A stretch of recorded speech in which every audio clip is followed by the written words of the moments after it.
ano ba ang word for the day ngayon?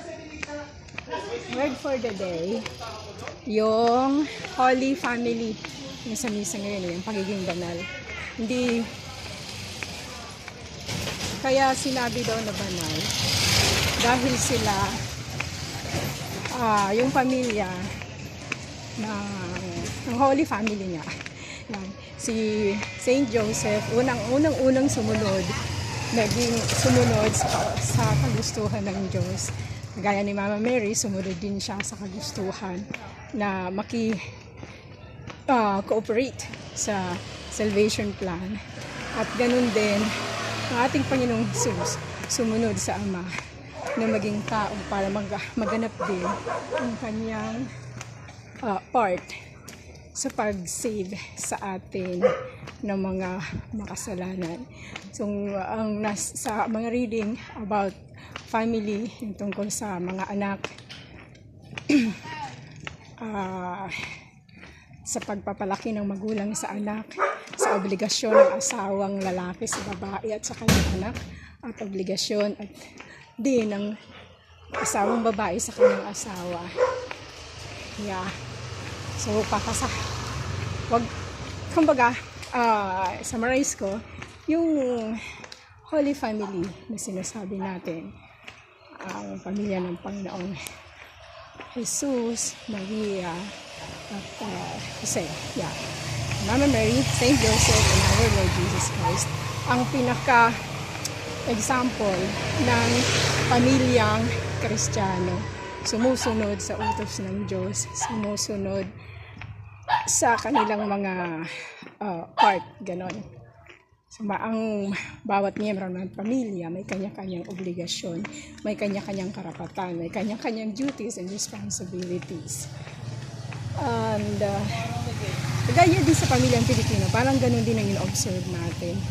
Yung lalaki, siya ang nagpo-provide at nagpo-protect sa kanyang pamilya. Gaya na ginawa si Saint Joseph, siya ang nag-protect sa kanilang pamilya hanggang lumaki ang ating Panginoong Jesus. Ganon din si Mama Mary, siyang nangalaga sa kanyang pamilya hanggang lumaki ang ating Panginoong Jesus. At ating Panginoon naman, naging masunurin at naging kaaya-aya hanggang siya ay lumaki at nag-start ng kanyang ministry. Yung kanyang hanggang yung obligasyon na tawag dito, yung kanyang duty hanggang tayo ay masave. No? And then hanggang siya ay pangalan nito hanggang siya ay lumaki, and then magumpisa sa kanyang pagiging propeta, and then pagdating ng araw ay siya ang magiging hari. So tayo ng mga anak ng Diyos, tayo ng mga bininyagan, sabi nga nila, yung kinasal, nandoon ang Panginoon, nandoon na ang salvation. Kinasal yung mag-asawa, and then doon na start na sila ay binasbasan ng Panginoon sa harap ng altar sa kanilang kasal, kaya sila ay nag-start na ng salvation para sa kanilang pamilya, binasbasan sila. So, ganun din sa pagbinyag. So, una-una, kinasal yung magulang, pagkatapos kasalin yung magulang, yung anak ay bibinyagan.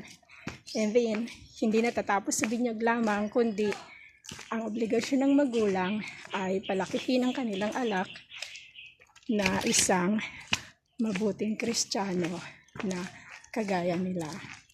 So, hindi obligasyon ng magulang yung kanyang anak hanggang siya ay lumaki, maliwanagan, magabayan, hanggang siya ay kaya nang tumayo sa kanyang sariling paa at magkaroon rin ng kanyang sariling pamilya. Okay, pamilya na Kristiyano, Katoliko, naniniwala, nananalig at nagmamahal sa Diyos na ang saligan ng kanilang pamilya, ang pagmamahal na nagmumula sa pagmamahal ng ating Panginoon. So that's all. Have a good day. Shout out sa aking mga super love stars, sa aking buong pamilya, sa aking mga community channel members. Thank you so much, subscribers and viewers. Have a happy New Year. Merry New Year daw. Merry Christmas and Happy New Year. God bless us all. Thank you for watching. Have a good day. And God bless. Don't forget, God loves you. You're God's beautiful creation. God bless you.